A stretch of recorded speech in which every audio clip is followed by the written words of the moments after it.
Forum. Now, here are your hosts, Fred Childers and Harrison Golden. Good evening. Welcome to the 2020 Baton Rouge Area Chamber Mayoral Forum. I'm Fred Childers. I'm Harrison Golden. We join you live tonight with 6 candidates for Mayor President of East Baton Rouge Parish.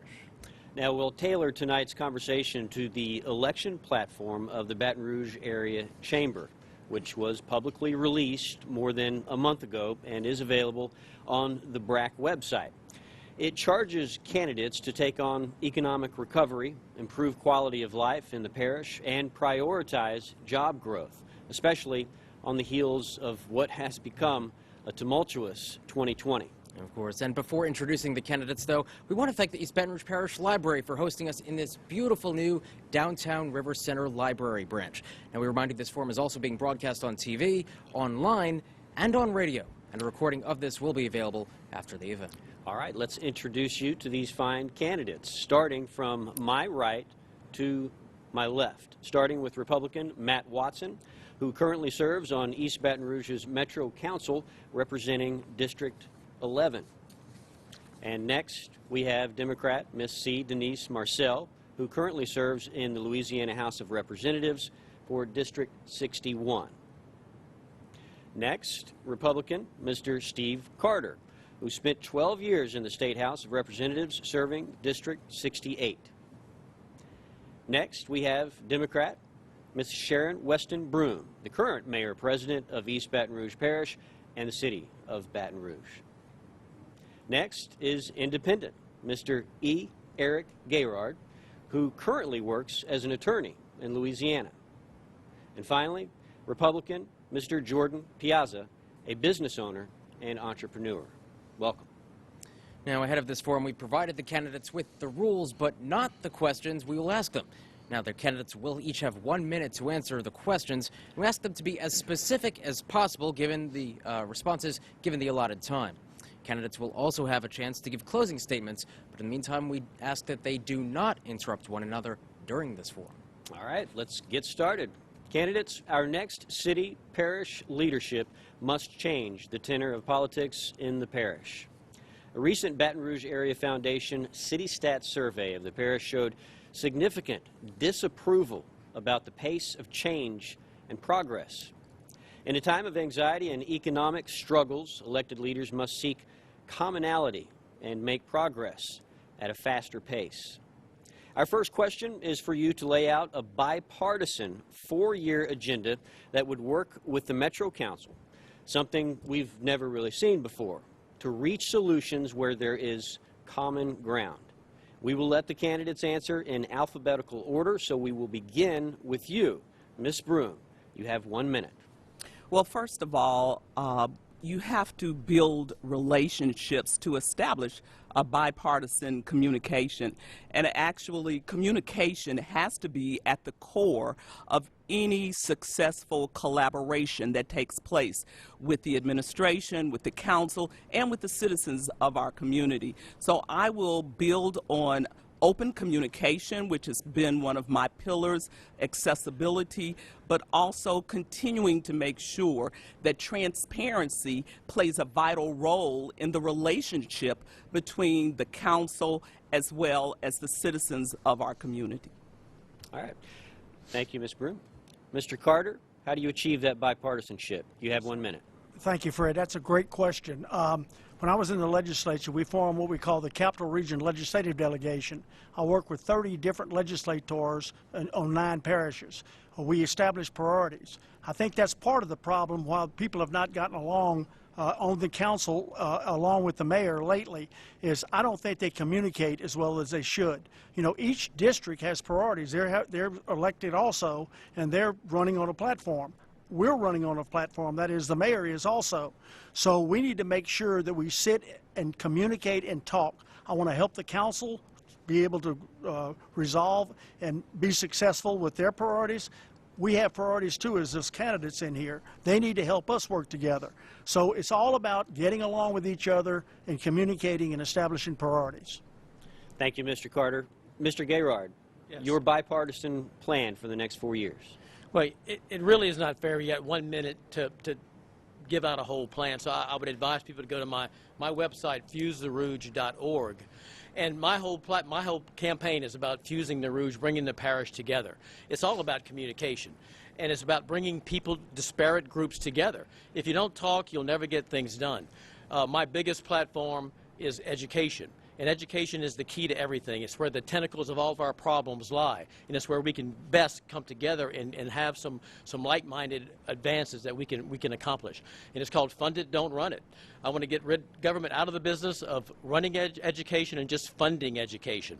And that way, every person will get $8,000 stipend to do with it what he will, and that'll spur economic development, and that'll bring the people together. So we got to get new ideas, and that'll excite people, and that'll bring people together. Thank you, Mr. Gaylord. Ms. Marcel, your bipartisan plan. You have 1 minute. Yes. First of all, I did that on the Metro Council. When we were on the Metro Council, we worked together regardless of what side you were on, where you lived, whether you were a Democrat or Republican. I think that the key to this is communication, coming together, having annual or quarterly meetings with the Metro Council members as the mayor president, finding out what their priorities are, and certainly looking at overall what's best for the city. We have to come together. When we talk to one another and we meet, we find that we have more in common than we do that separate us. That's education, crime, and infrastructure. And I think those things can be accomplished when we sit down, we talk about it, and we come up with a plan that prioritizes what's best for Baton Rouge. Thank you, Ms. Marcel. Mr. Piazza, 1 minute to lay out your bipartisan plan for the next 4 years. Well, as a small business owner, you have to learn to work with people from all walks of life. They have their own opinions and their own decisions on how things should be done. And in my experience, when you invite others to the table and you have an open dialogue consistently, you can effectively get things done. I'm optimistic with the council having 5 open seats this election that we can get folks in office that really want to see change to progress the city of Baton Rouge and the parish of East Baton Rouge. Because we've known for a long time that divisiveness has not helped anyone. It's why Central left years ago, why Zachary left, why St. George is leaving now. We've got to address our education, and all these council folks want is attention equally in every part of the district. So it's important that as a leader in the parish that we work with all the folks in government to ensure that we're addressing all the needs and not just what our top priorities are, but what the priorities are for every folks, because what's problem in my area is not going to be a problem in everyone's area, and we have to understand that there's got to be a common ground and happy medium to really getting things done. All right. Thank you, Mr. Piazza. Mr. Watson, 1 minute. Lay out your plan. Well, for starters, communication is absolutely key. You'd have quarterly meetings. I would have quarterly meetings with the members of the Metro Council unless, of course, we had other issues that came up ahead of time that would require a meeting. I'd be open to have any discussions, anything that I would find that would be useful to people in different districts. I would communicate with those members of the Metro Council to allow them to take a message back to their district, to let them know of things that we can accomplish. They can communicate with me things that I might not know immediately that need to be addressed in their district. We have to have communication, not just with the Metro Council, but with Mayor Barrow, Mayor Amrine, every single person that's in this community needs to be able to communicate with government, communicate with the mayor, and we can share ideas and we can get things done. It's communication, communication, communication. All right, well, now to something that has impacted everyone in East Baton Rouge Parish and really the world, the coronavirus pandemic. In just a few short months, this pandemic has reversed a decade of regional job growth. Before COVID-19, we saw certain economic development projects spark contention among city parish elected officials. Now, as mayor president, our next question, how would you craft a unified vision to accelerate economic recovery from the pandemic? We ask you all to please be as specific as you can. Mr. Carter, first to you. Thank you, Harrison. That's a great question, but we have problems that we need to solve in order to bring economic development to the parish. We have crime problems, we have flood problems, we have unemployment problems, so we need to solve those problems first. The second thing we need to do is to ensure, for instance, they had the Main Street program. Main Street, they gave a ton of money back to the state. The reason for that, in my opinion, is the people who need those dollars were not educated. They were not taught were not educated enough to be able to fill out the application and know exactly what they had to do in order to receive dollars. So you've got to make sure you get out of the community where people need help. Educate them, help them. I know there are grants out there. I know that there are funds out there. But if people don't know about them and don't know how to fill out the application, they're not going to be used. So that would be what I think we need to do. All right, Mr. Carter, thank you so much. Now to you, Mr. Gayrard, your plan as mayor-president to stimulate economic recovery amid this pandemic. 1 minute. Well, one thing President Trump said recently that I really thought was very presidential when he came out the hospital and said, we don't need to let COVID-19 dominate us or make us live in fear. We need as a city to come away from that, and we need to not let it dominate us, and we need to strive forward because we've beaten this COVID by and large, and we can beat it further. Economic development, you got all kind of things that have to play into that. You have education, you have crime, you have business development, you have quality of life.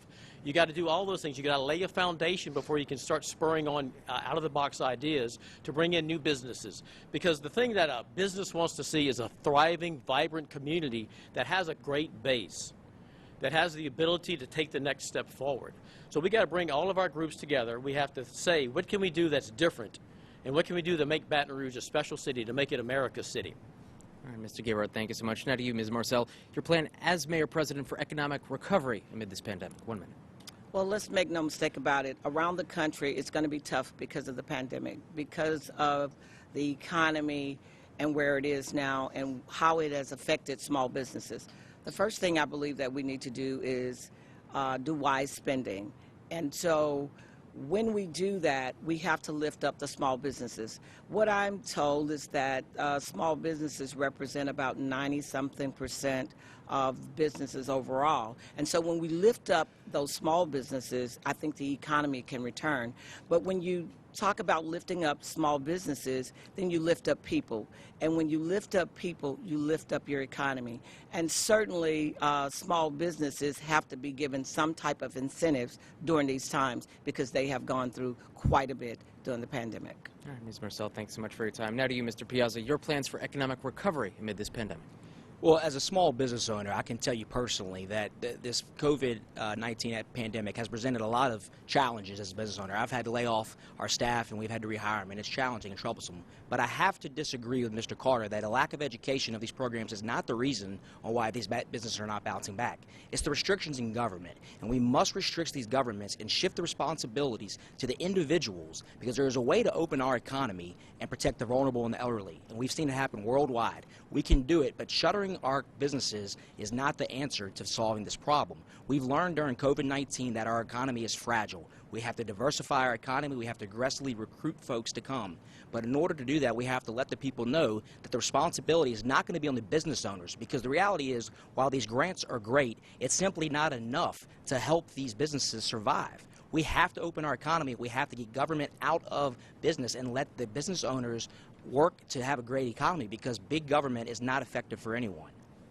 All right, Mr. Piazza, thank you so much. Mr. Watson, next to you. Yes, well, for starters, to stimulate economic growth, we have got to stimulate economic activity. What we can do is look at what government is supposed to be doing, public safety. Something as simple as tearing down dangerous condemned buildings, which we have over 1,000 in the program as it stands right now, and those are only the ones that have been reported. If we can go out and tear down these blighted and condemned dangerous structures, the ones that are dangerous, that are affecting people by increasing crime, if you live near a blighted and abandoned building, you're 13 times more likely to be murdered. If we tear down these buildings, we're creating jobs, because I would hire outside contractors to supplement what we have already in staff in DPW to tear these buildings down. That would bring economic development, because we can work with the Greater Baton Rouge Home Builders Association and their grant programs and governmental programs to build affordable housing, especially in North Baton Rouge, as a replacement for these dangerous condemned buildings that we'll remove. Right. This is going to create economic development that we can actually create. Mr. Watson, thank you very much. Economic recovery in the COVID age. Mrs. Broom, finally to you. Well, I am very thankful that we have already laid a foundation for a unified recovery in a post-COVID environment. We've done that by a successful formula of public-private partnerships that we've established. During COVID-19, we established our Restart Baton Rouge program, which helped small businesses with $1 million in microgrants. This was a public-private partnership put together by InvestStar Bank, GFMS, Exxon, and others. And so this type of formula of putting together people from the public and private sectors certainly will help us in a unified response. In addition to that, keep Baton Rouge serving, where we had people like from Raising Cane's and Rotello's and other restaurants that help us put together a program of $250,000 where we helped stand up our restaurants. So it's imperative as we move forward that we focus on public-private partnerships. Well, the city parish of Baton Rouge will only thrive when it is a place where people can affirmatively want to call home. One key thing that people in East Baton Rouge complain about in annual surveys is the cleanliness and order of public spaces. Crumbling curbs, littered streets, overgrown grass, and blighted structures. We've all seen them. So please share your thoughts on how that quality of place impacts our community and what you will specifically do as mayor, president, to improve the physical attractiveness of our city and parish. And we'll start with you, Mr. Gayrod. You have 1 minute. Thank you. Yeah, and I would ask people once again to go to fusetherouge.org, because my whole platform is called Fuse the Rouge, to bring Baton Rouge together in all imaginable ways, including this whole problem of litter and blight. I call it blitter, actually. It's a phrase I've termed because it's kind of one in one.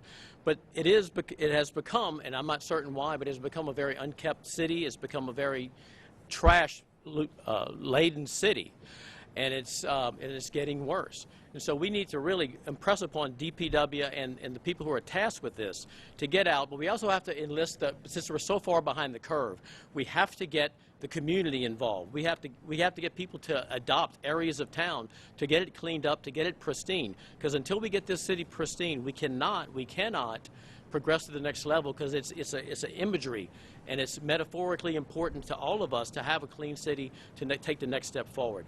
So I would just implore everybody, the government, the citizens, everyone, get together and clean up the city. Thank you, Mr. Gayrod. Ms. Marcel, how do you improve quality of place? You have 1 minute.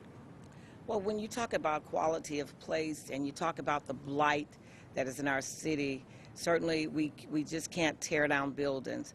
We need to look at code enforcement in terms of how do we move forward with getting blighted buildings taken care of by property owners, many times of whom don't even live here in the city.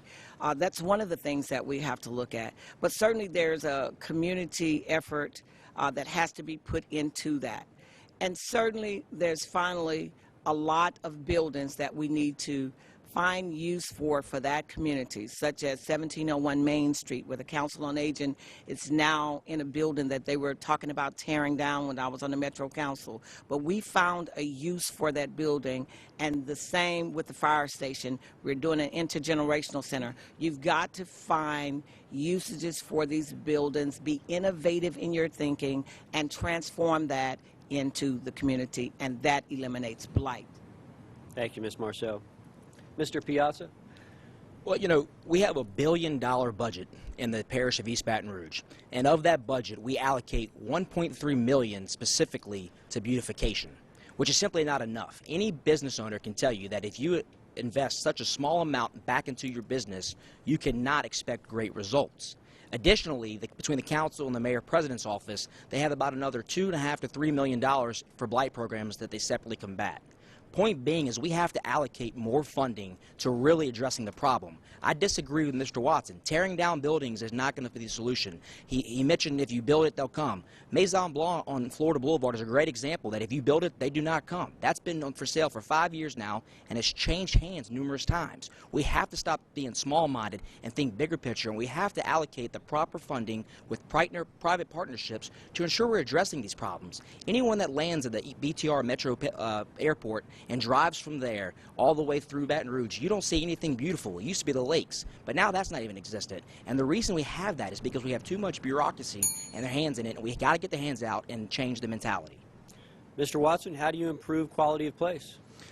For starters, we do need to tear down the blighted and dangerous buildings. When you drive around North Baton Rouge in 7805, like I've been doing for 2 years working with the 705 Community Action Team, and you see houses that still have the X spray painted on the front when somebody went through looking for bodies in 2016, and the grass is 3 feet high, and it's missing boards around the bottom of the building, and the neighbors are complaining about rats and snakes. Those are the buildings I'm talking about tearing down. And we have a large inventory of those buildings. We could do things as simple as running street sweepers, having folks be proactive about looking at issues and not necessarily waiting for the residents to call 311 to lodge a complaint. Because when we get more information about more problems that are out there, we can organize them and attack them in a more efficient manner so that we get more things done. We absolutely have to clean up this city. We've lost investment from folks that have flown into our community, just like as Mr. Piazza said, saw the condition of our community and said, I won't bring my people here. All right, thank you, Mr. Watson. Mrs. Broom, how do you improve quality of place? You have 1 minute. Well, first of all, let me say I've talked to a number of companies since I've had the privilege of serving as your mayor president. Companies like eBay, who were eager to come here. Companies like Amazon, who were eager to come here. Yes, we have to focus on quality of place. We have to focus on blight. Quality of place certainly includes the cleanliness of a community, as well as the culture, the arts, your walkability. All of those things involve quality of place. We've invested $3 million a year to deal with blight through city parish government. We've also implemented our Operation Fresh Start, which goes out quarterly, deals with blight in neighborhoods, works with the people in the communities for sustainability. We've also implemented a blight strike force. But at the core of getting rid of blight is that we have to change the mindset and the culture. Unfortunately, we have a culture here in Baton Rouge where people think it's okay to litter, where people think it's okay to throw out trash. We've got to start with changing that attitude. All right, thank you, Mrs. Broom. Mr. Carter, how do you clean up Baton Rouge? You have 1 minute. We do need to change the culture, but you know how you change the culture? You educate people. People that are educated do not litter. So we need to make sure that our educational system is first class. Second thing we need to make sure we do is that the community has pride in who they are. I don't think our people have pride in living here. We need to change that attitude. When you go to Disney, do you throw trash on the ground? No, because it's not acceptable. It's an attitude. So we need to change the attitude by educating people and making sure that they have pride in living in East Baton Rouge Parish. The other thing we need to do is establish it as a priority. I don't know that we have it as a priority. When people come into our city and see the grass is not cut and they see the litter along the interstate, we just don't have pride in who we are. We need to change that culture, and the way we do that is by educating people. Mr. Carter, thank you very much. Now we continue now with a set of rapid-fire questions. Candidates, raise your hands if you agree with these ideas. Don't raise them if you disagree. Now, the first question here, will you work with neighboring parishes to push for the construction of a new Mississippi River Bridge? All right. For the record, all hands are up on that. Okay, thank you very much. Now, will you increase Baton Rouge Police Department salaries to levels competitive with those in the East Baton Rouge Sheriff's Office and Louisiana State Police in your term? All right, all hands up again. Thank you very much. Now our next question here, whatever happens with the St. George debate, will you protect the current combined form of city-parish government?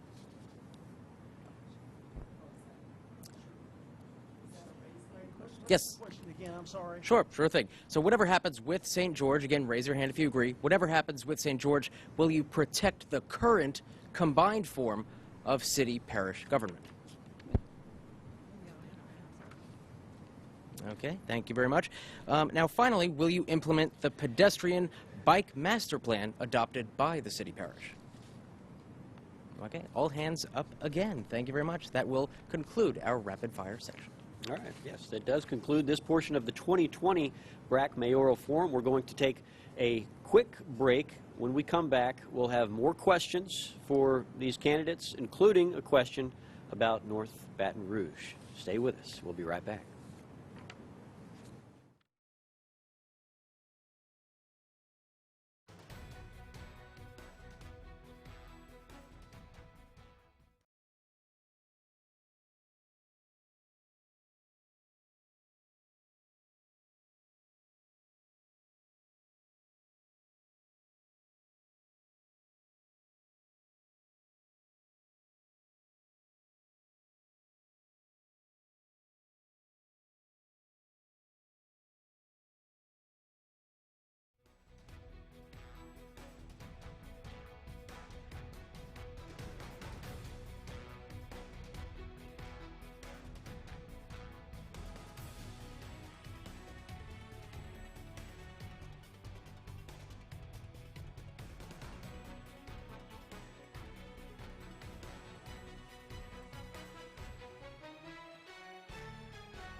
Another round of those rapid-fire questions with the hands up. And just a reminder to the candidates, if you could, just keep your hands up until we ask you to put them down. So the stark disinvestment in North Baton Rouge has contributed to negative outcomes for an inexcusably large number of people living in the parish. Will you commit to attracting a full-service grocery store to the North Baton Rouge area during your term? A grocery store in North Baton Rouge? Okay. It depends. All right. I think this line of questioning depends. is really unfair. Okay. Noted. Thank you, Mr. Gerard. Will you commit to reducing the number of blighted properties by at least 25% during the next 4 years? Absolutely. Okay. You can lower your hands. Thank you. Will you commit to attracting at least $25 million in new private investment to North Baton Rouge over the next 4 years? Show of hands. All right. Thank you so much. Okay, now to 1-minute responses here. The last several months, we've seen a tragic increase in crime, and specifically homicides across the parish. And the Baton Rouge community is calling for greater public safety while also seeking significant criminal justice reform. So, as Mayor President, what would your plan be to make the criminal justice system that will build greater trust in law enforcement, in addition to effectively reducing crime rates and public safety? So, right now at this point, we go to Ms. Marcel first. 1 minute. Thank you. First of all, let me say that I would make sure that there was community policing. So community policing is important because the police gets to get out and interact with the community and exactly know who they are. I think that's going to be one of the crucial components of dealing with crime. But not only that, I believe that we need to change how we deal with crime, period. I think we have to have someone who goes out, who knows about a person who's having a mental health issue versus a crime, domestic violence versus a crime. So if you have people who are in the department who specialize in these areas and you send them to a scene, then they know how to deal with it, to de-escalate the situation and get it under control. It is very difficult to talk about crime in 1 minute, but I certainly have other plans on my mayoral page. All right. Ms. Marcel, thank you very much. Next to you, Mr. Piazza, your plan to address crime and promote trust in law enforcement. 1 minute. You know, our police officers and first responders, for that matter, work tirelessly and are underpaid. They are paid 38% below the national average compared to other police departments. We've got to increase their pay, and we can do so without taxing anybody. We've already found this surplus in the budget that the BRPD has outlaid, so we would not have to go to the council to do so. Additionally, we need 100 more patrol officers on the street because we have to demand law and order in this city. And right now, the criminals don't respect our police officers because they know that our council and our mayor-president's office do not respect them because they've had 13 years to give them a raise and they've done nothing about it. We've got to get more officers on the street because we know when we protect our community, which is the right and is the duty of an elected official to ensure public safety, which we haven't done. There have been over 100 homicides in this parish, but there have been over 200 non-fatal shootings, and that is alarming. And crime is on the rise, and so to effectively do so, we've got to address it by getting recruiting quality candidates and ensuring that we have more officers on the street so they can begin to be part of their community. Mr. And not Piazza. just responding when there's crime. Mr. Piazza, thank you so much. Now to Mr. Watson, your plan to address criminal justice reform and reduce crime in the parish. For starters, I would take one of my assistant chief administrative officer positions and put that person primarily over public safety. In fact, all over public safety. Be the liaison to our fire departments, EMS, certainly working with our sheriff, and over BRPD. That individual, myself, proper leadership from BRPD would go out into the community and speak with the quiet voices that aren't normally brought to the table.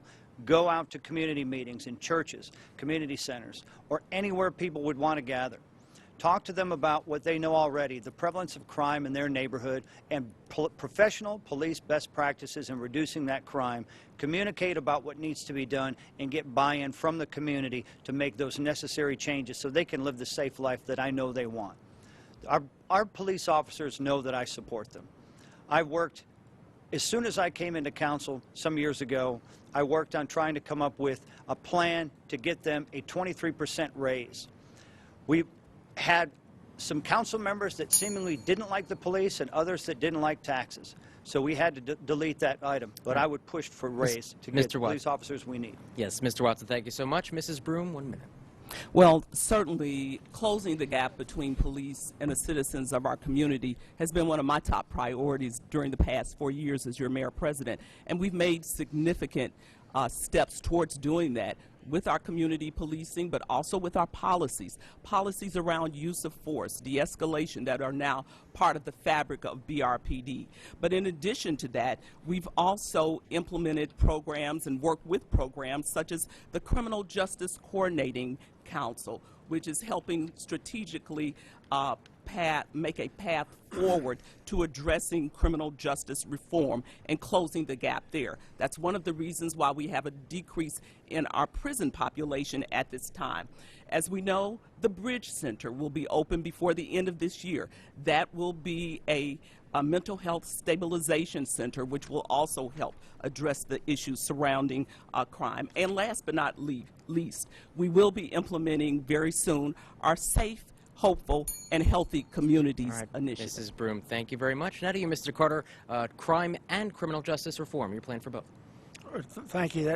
That's the #1 priority on my list, just trying to solve our crime problem. And to do that, we need to ensure that everyone in the community is safe, secure, and respected. That's key. To do that, we need to, in my opinion, improve our educational system, because the more people that have jobs equals less crime. It's been proven. The other thing we need to do is to ensure that we don't abandon our police. We need to support our police. I think we need to reinstitute the BRAVE program. It's been proven that in the BRAVE program, since it has gone away, that we have 40% more homicides than we did when it was instituted. The other thing we need to do is to educate our police. How do we do that? We need to make sure that we assist them in understanding race relations, understanding mental health issues, and also the drug problems that we have. All right, Mr. Carter, thank you very much. Finally, Mr. Gayrod, 1 minute. Yeah, go to fusetherouge.org to get a full explanation. But education starts it all. That's why my Fund It, Don't Run It program is so important to get the education right in this parish. I would, on the police specifically, I would combine the city and the sheriff departments to a new entity called the Guardian Rouge. No more green, no more blue. It'd be a red, maybe a hip maroon color. The cars, the uniforms, everything would be red. It'd be an elite crime-fighting force. They'd be better trained, they'd be better paid, they'd be given bonuses if they lived in the parish, they'd be given super bonuses if they lived in the baddest of the neighborhoods. So what do? You want to get them into what I call a community policing on steroids. You want the people of this parish to understand and know that they are their friends. They are not policemen or cops, they are their guardians. And so you get them out of the cars, you get them on bikes, you get them on horses, you get them where they're amongst the people, the 21st century version of the cop on the beat, like you saw in the old movies in New York City. That's what you need. You need the Guardian Rouge to come to the rescue of Baton Rouge. All right, let's switch to a topic that we've all had to deal with recently. The flooding this weekend caused by Hurricane Delta is a stark reminder of the drainage problems the parish continues to face. If you're elected, what are your plans to address East Baton Rouge's drainage issues, and will you pledge to fund the projects required to fix them? And we will start with you, Mr. Piazza. You have 1 minute. You know, absolutely, I would pledge to use the funds to start fixing this problem. You know, the current council and administration has had 4 years since the Great Flood of 2016 to ensure that we address this problem. And the only thing they've produced us as residents is a plan. With a $1 billion budget, we shouldn't have more than a plan. We should have action. It's not election times that we have to wait on to get things done. We need a preventative maintenance program that addresses this issue continuously. We know that Congressman Graves has worked hard along with other folks in elected positions to get federal funding. However, we have a responsibility to ensure we have the proper funding on our end to match this and to effectively do so. So we've got to address this, but it all starts with preventative maintenance. Our Department of Public Works has to work tirelessly with a plan to ensure that we get the trash out of these canals, that we keep the weeds cut, and that water can flow properly so there's not any backups. We know in July, when it rained just a little bit one day, it started flooding again, and it caused chaos in the community where some residents got hostile to one another. That is unacceptable in our parish when we have $1 billion to work with. All right, thank you, Mr. Piazza. Mr. Watson, what's your fix for the drainage problems? We do have some plans coming. The 5 major tributaries plan to clean out some of the largest tributaries we've got in our area.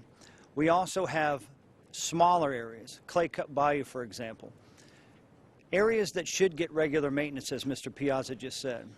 These have trees that are about 3 inches in diameter. I know I've heard stories from other places in our community where the trees are even larger, growing in the earthen canals that we depend on to drain our areas to get to the larger tributaries.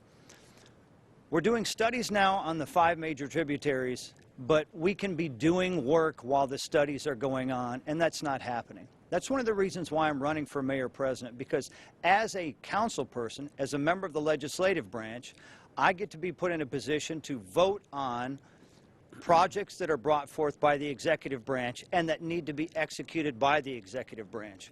I've taken it as far as I can as a legislative member of council that I want to execute the plans, dig the ditches, make sure that your homes are protected so that you don't have to live through 2016 ever again. Thank you, Mr. Watson. Mrs. Broom, what's your solution to the many drainage problems? You have 1 minute. Well, this is very personal for me as it is for so many of our citizens because I was impacted by the flood of 2016. So I know firsthand how people feel about water management. That's why I came and tackled it as soon as I became mayor president by getting programs that everyone now seems to think are very positive programs like our Stormwater Master Plan, which is going to give us a roadmap to addressing drainage in our issues, the 5 tributary programs. But in addition to that, we have scheduled maintenance of all of our canals. We have so many linear miles of canal that we are addressing right now through a scheduled maintenance program. So we have certainly moved the needle, and you'll see more in 2021 as these plans begin to be implemented. All right. Thank you, Mrs. Broom. Mr. Carter, your plans for drainage over the next 4 years. You have 1 minute. Thank you, Fred. Obviously, flooding is a priority. You know, the other night on TV, they had a young lady in North Baton Rouge who said that her home, she's very scared of it flooding again. Not the first time, not the second time, but the third time. And she turned around and looked at her backyard, and it was a drainage ditch that hadn't been cleaned. That's just unacceptable. We need to ensure that the priority is getting these ditches and everything clean. If the people in the department cannot do it, then we need to look at maybe outsourcing it. We need to make sure that the department are held accountable for what they do, and make sure that if they cannot get it done, if we outsource, fine. If we have to publicize, make it a public project for us, we need to make sure that it's done that way, and it is a priority and it is a problem. All right, thank you, Mr. Carter. Mr. Gayrod, your solution to the drainage problems. Yeah, and again, full explanation, fusetherouge.org. Yeah, it's a terrible problem. Flooding is a horrible problem. The canals, 65 miles of the tributaries, the canals in this parish, we have to start cleaning them out. We a pretty good program on the boards, but we got to get to it. And how about starting to cement all of those instead of it growing back year after year? Why don't we do that? We also have to look at retention capabilities of neighborhoods. Not only the new developments, make sure they can retain the water, and the old ones can be made to also look at retention of water. It's a volume problem, which leads to a big problem. Every time it rains, why is it that South Acadian and Bluebonnet flood under the overpass? Because we don't have pumps. It's on the board, some of it, but we need to pump into the one tributary that can take more volume. The whole area is inundated with water, so why don't we pump more into the Mississippi River? The diversion canal, the new one, is going to be doing that, but we need to make sure the whole parish can dump and pump more water into the Mississippi River. All right, thank you, Mr. Gayrard. Ms. Marcel, what's your solution to the many drainage problems? You have 1 minute. Well, certainly the plan that they've already laid out, I think is a great plan. I will give them credit for that. And I also want to talk about what I saw as a problem for years and years as a Metro Council member. Regardless of whatever plan they had, there are always canals and ditches that are not cleaned. I don't know why that maintenance program is not working like it should be, but I would make sure that that was on a regular basis, because, I mean, we can talk all day about flooding, but until it hits your door, then you don't get it. Until the canal is next door to your house or in Belfair or behind Gus Young and you flood, then you don't get it. But those priorities have to be put into place through DPW and having them to clean those canals and ditches, and following some of the other plans that they talked about already. And certainly the co-mid diversion plan is going to help us a lot, but that's on a federal and state level, and that's much, we need much more money to finish that project. Ms. Marcel. All right, thank you very much. Now, as we all know, traffic is a critical issue for our community from both a quality of life standpoint and from an economic development standpoint. So, if elected, how will you further implement the MOVE EBR program that was implemented, or the voters approved in 2018? And outside of that program, how would you address traffic problems across our parish? This time we will start with you, Mr. Carter. Again, 1 minute. Traffic is a priority to me also. When I was in the legislature, I was vice chairman of the House Transportation Committee, and we attempted to try to resolve a lot of these problems. Also, with the Capital Region Legislative Delegation, traffic was obviously a priority. The main thing that we need to try to do is to synchronize these lights. That's been on the books for I don't know how long, and I don't know why it can't be done. It even goes back to Pat Screen days, it seems to me like. But we need to synchronize the lights. Obviously, by assisting whatever we can do to get a new bridge. The bridge in this city is a problem. It backs everything up. We need to get a new bridge, and we need to make sure that we synchronize the lights. The other thing I would like to see us have done is when we do have a wreck on the interstate, or we have a congestion, what have you, I'd like to see the traffic police out directing traffic. That happens in all major cities. They go out and they get traffic moving. They may only have to do it an hour, but traffic remains stagnated. And we need to get it moving, because we as mayor, we're servicing the people because they're the taxpayers. We need to help them any way we can. Yes, Mr. Carter, thank you very much. Now, Mr. Gayrard, 1 minute to address traffic in the capital area. FuseTheRouge.org. Make a decision on the bridge. Build it. Within a year, make a decision. Limited access highways. LA1, on the other side of the bridge, take it all the way out to Donaldson Donaldson River Bridge, Donaldsonville Bridge, LA 419 from Lobdell exit in Port Allen, go to 190, go over the old bridge, develop Airline Highway. Nicholson Extension, take traffic off the bridge at Nicholson, bring it out to Ascension, tie it in. We have what I call 1,000 points of fright, lock points all over the city. Beyond the Move BR, we have to address those lock points that come around. Plus, the last thing we have to do is get better drivers. We have horrible drivers and we have too many wrecks in this town. And that's against my own personal interests, obviously, as a lawyer. But we have to make sure that people get licensed more stringently, because right now we're giving out licenses like candy in the state, but we can have a harder requirement within our parish to make sure we have better drivers. All right, Mr. Gaylord, thank you very much. Ms. Marcel, 1 minute. Well, first of all, I believe that we're going to use Move BR, but outside of that, we've got to come up with a way to expand the bridge, obviously with public-private partnership. And not only do that, but you all know that I've said time and time again that I like the bump on Airline Highway. We got to figure out a way where other people who are coming through our city can pay a toll so that it's not placed on the backs of the citizens of the city, so that we can move traffic. They do it everywhere else. We don't have to reinvent the wheel.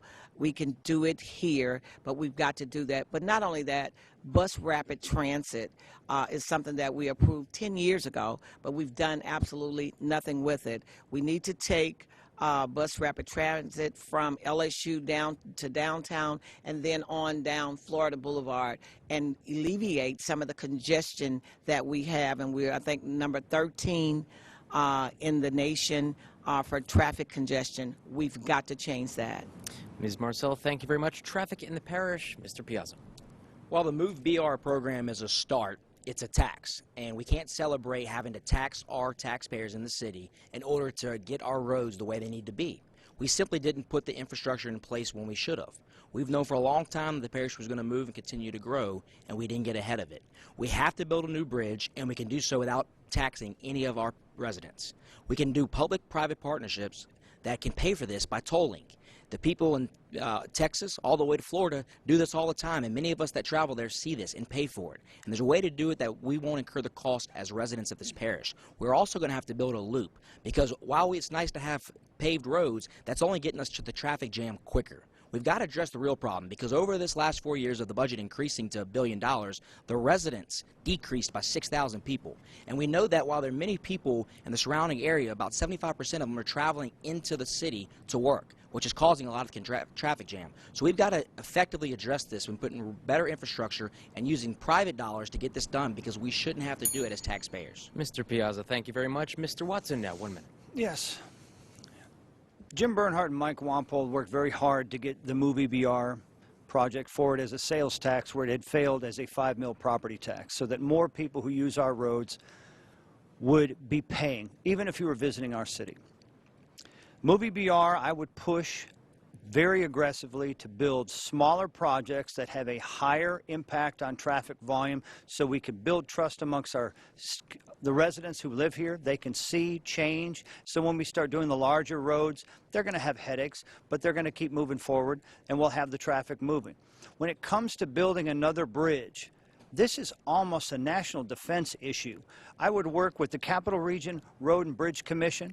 I would work with our federal legislators to work with the President's office to get more money down here, because you got 49.5 million two-axle units that cross that bridge every single year. That's a huge amount of the gross domestic product of this country. And people that travel all the way from LA to Jacksonville, Florida are going to cross that bridge, and it's the only place in this country where it whittles down to one lane. We've got to fix that, and the federal government should be assisting us. Mr. Watson, thank you very much. Now, finally, what would you do if re-elected, Mrs. Broom, to continue to address traffic across East Baton Rouge Parish? 1 minute. Well, first of all, I'd make sure that the fulfillment of Movie BR, the largest infrastructure program, roads, transportation, and traffic mitigation program in the history of Baton Rouge, that I authored and was given assistance with the help of the council passing it and the citizens. Thank you, citizens, for saying yes to move EBR.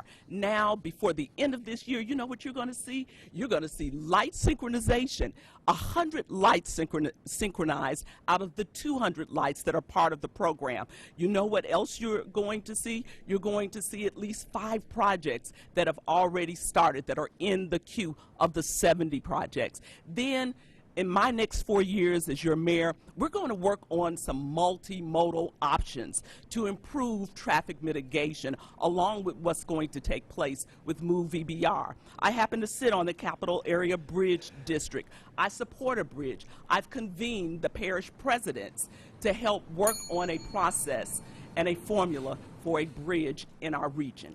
All right, and with that, we are already coming to a close for this forum. So candidates, you will now have 60 seconds for a closing statement. And please feel free to address any of the issues you feel were not addressed, or readdress any issues that was already discussed, or inform our viewers how Baton Rouge will be better off 4 years from now under your leadership. Use the time as you see fit, because our opening question went in alphabetical order. We will go in reverse alphabetical order for the closing statements, starting with you, Mr. Watson. Thank you. Thank you so much for tuning in tonight. I've worked as a council person to try to do as much as I can to change the lives of people in our community, only to have it fall at the doorstep of the executive branch and stop. I worked on the hotel-motel ordinance to stop child sex trafficking, only to have it take the executive branch take 16 months to create a simple permit so that these hotels and motels could kickstart that program. I've passed things with Democrats working with me to reduce blight, to increase the fines on blight, to clean up our community, passing laws against litter that just aren't enforced. We need to have more police officers to prevent crime. I'd put this out to you. In these last 3.5 years, we've had over 400 people killed in our community. I don't know if you've ever had that many fatalities from gunfire in 3.5 years unless you go back to the Civil War. We cannot have another 4 years of this administration. All right, thank you, Mr. Watson. Mr. Piazza, you have 1 minute for your closing statement. Born and raised in Baton Rouge, I take pride in our community, and I'm tired of seeing the continuous exodus of folks leave our parish. Unlike many of my opponents, with the exception of Mr. Gaillard, I'm a political outsider. And that's important because, as President Trump has shown us, it takes businessman attitude to really make changes. I won't point fingers at other folks and take credit for what's gotten done, because I don't think that's effective. I think together, when we work hard and we all come to the common goal, we can achieve more. However, it's important to note that we have a very fragile economy, and we must address this quickly. And no one better than a businessman himself is capable of doing such. We can bring people together, we can reduce crime, but we have to give our police officers a raise. We have to instill law and order in our communities. We have to address our educational system, because while we see that our partners and neighbors in this parish have great schools, ours are failing. And we cannot expect our economic development to continue if we do not recruit better businesses, but we can only do that aggressively if we have a great, strong financial partnership. A great, strong educational program. I'm a pro-Trump supporter, and I'm looking forward to making Baton Rouge a better parish. Thank you, Mr. Piazza. Ms. Marcel, you have 1 minute for your closing statement. Thank you. I'm a former council member. I am a leader in this community. I'm currently a state representative. I've shown that I have the leadership and the courage to stand up even when it's not popular. I don't wait until somebody else does something and take the credit for it. I lead by example. If you are tired of the high crime in Baton Rouge, if you're tired of the flooding in Baton Rouge, if you want the small business owners lifted up out of where they are now and return them to a thriving economy, you want to elect C. Denise Marcel as your next mayor president. I will bring people together. I will unify them around our common good, around the things that we like and share together: education, the great quality of life here in Baton Rouge, and the magnificent food that we have. Thank you, and please vote C. Denise Marcel, number 90 on your ballot. Thank you, Ms. Marcel. Mr. Gaillard, you have 1 minute for your closing statement. I want to move mountains. I want to touch hearts, minds, and souls. May you dare to be wise. May you always live bold. Baton Rouge needs wisdom, and Baton Rouge needs to be bold. I can provide both if you'll join me together in my Fuse the Rouge program. Go to fusetherouge.org and you can learn more. We can develop an entirely new educational system called Fund It, Don't Run It. It'll create an entrepreneurial windstorm of new educational businesses that the parish and the country has never seen before. The new police force, the Guardian Rouge, that'll be important. That'll be a total new mindset of policing in this parish. But remember, folks, you've seen my new commercials running on this show for the first time. Baton Rouge has a lot of problems, and they all need to be cleaned up. But this broom don't sweep. All right, thank you, Mr. Gayrard. Mr. Carter, you have 1 minute for your closing statement. Yes, sir. Thank y'all very much for hosting this event, and I want to thank the audience for being here. I'm very concerned. I feel like I've lived here all of my life also, that the city is deteriorating as we sit here and visit. I have 4 grandchildren. I don't want my grandchildren leaving here. I'm very concerned about my grandchildren playing outside and possibly having a drive-by shooting. The last 4 years, what has changed? We have more homicides. We still have flooding problems. We have high unemployment rates. It's going to take bold leadership and change to solve these problems. And I feel like I'm the one that can get it done. I was in the Air Force for 5 years. I learned leadership. I was in the legislature for 12 years. I pulled people together and I worked with people. I also was chairman of the House Education Committee, and I worked with people to get things done. So I'm willing to roll up my sleeves. I'm ready to go to work, and I promise you I will not let you down. I ask for your support and your vote. God bless everybody that is here. All the candidates, thank y'all for being here also. God bless our city, our state, and our nation. Thank you very much. Thank you, Mr. Carter. Mrs. Broom, 1 minute for closing statement. It's been said that you can tell the true character of a leader during times of crisis. And as you know, we've had crisis after crisis here in Baton Rouge. When I came into office in 2017, we were a community in trauma. And so we implemented what I call transformative leadership in trying times. We went to work. You know it. You saw me in your community. You saw me at your church. You saw me in your neighborhoods. You saw me with your children. You saw me with the police trying to close the gap between citizens and the police. You saw me when I started working on equity and inclusion issues. I have demonstrated courage and compassion the past 4 years. It would have been good for me to have some of my colleagues here join me as I've been working on building a community of peace, prosperity, and progress. But nevertheless, I stood up to the plate, I stood up for you, and I will continue to stand up for you as we take this city and parish and move it 4 years forward. All right. Thank you, candidates. And that brings us to the end. Thank you so much. For those watching on Fox 44 and Local 33, thank you for joining us. If you'd like to see the candidates answer a few more questions, be sure to tune in on our digital platforms. If you'd like to see the Baton Rouge Area Chamber's election platform, click on Advocacy tab on the BRAC website. That's brac.org. Thank you so much for watching. Good night.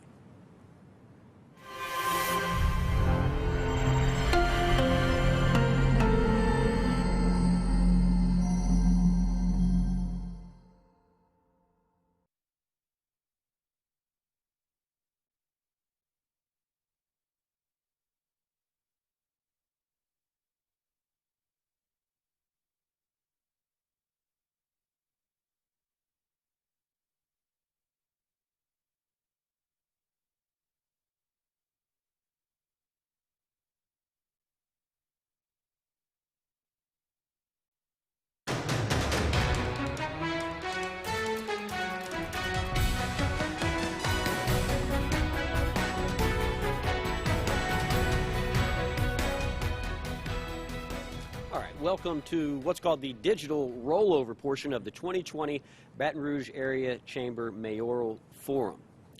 A reminder, tonight's entire forum is being recorded and will be made available online at its conclusion. And we will start this portion with a few more rapid-fire questions for our candidates. Now, a reminder of the rules here. We will read a proposed action and simply ask that all of the candidates raise their hands if they agree, not raise their hands if they disagree. So, I ask you each to keep your hands up until we tell you to put them down this time. So, our first question here, will you pursue full state and federal funding for the rapid completion of the I-10 widening through the heart of Baton Rouge, a critical traffic relief project that currently has a projected $600 million funding gap? Raise of hands. Okay. All right. Thank you very much. Now to our next question here. Will you privatize the city parish office that oversees business permits? Raise of hands. Okay. Thank you very much. You can put them down on that. Will you pledge to come up with a plan to increase parish-wide broadband access and address the so-called digital divide in our communities? Raise of hands. All right, everybody with the raise of hands there, thank you very much. Put them down. And that will conclude our rapid-fire questions. Thank you very much. Thank you, Harrison. All right, each of you are leaders in your own right. So this final question is, which policy, program, or initiative that you currently lead or led in the past are you most proud of? And please tell us what the program is and explain why. And Ms. Marcel, we'll start with you. You have 1 minute. Well, thank you. I think I'm most proud of my legislation or passing the ordinance when I was on the city council to require all Baton Rouge city policemen to wear body cameras. And the reason that I'm proud of that is because at the time that I proposed it, it wasn't popular.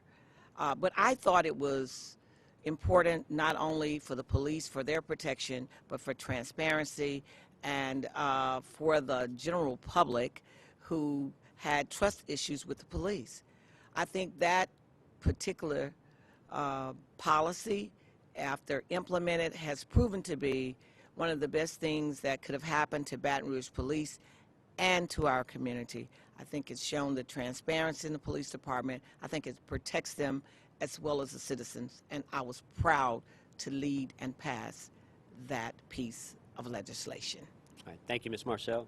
Mr. Piazza, you are a businessman but also a leader. Absolutely.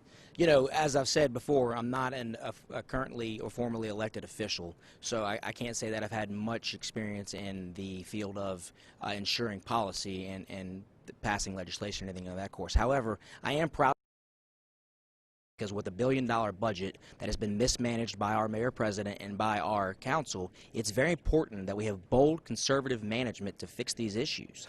It's important that we have someone that understands how a budget operates and understands that money coming in at the top has to be best efficiently used. In the United States, Baton Rouge ranks 20th in budget per capita, but ranks 138th in quality of services. This speaks so loud to the issues we face and that plagues our cities from growing. We have got to address it, but it takes a real leader, someone who understands how to survive on their own, who's gone through times like COVID and had to have their business shut down and merely open now. So as a business owner, I'm proud that we've effectively opened several businesses, and I'm proud to lead the charge in a group of people ensuring that we can provide jobs for many and ensure that we effectively use our budget. Thank you, Mr. Piazza. Mr. Watson, a program you're most proud of? It would have to be the hotel-motel ordinance that I referred to earlier. When I got elected, the district attorney's office came to me and explained that the area between Lake Charles and New Orleans is the worst for human trafficking in the entire United States.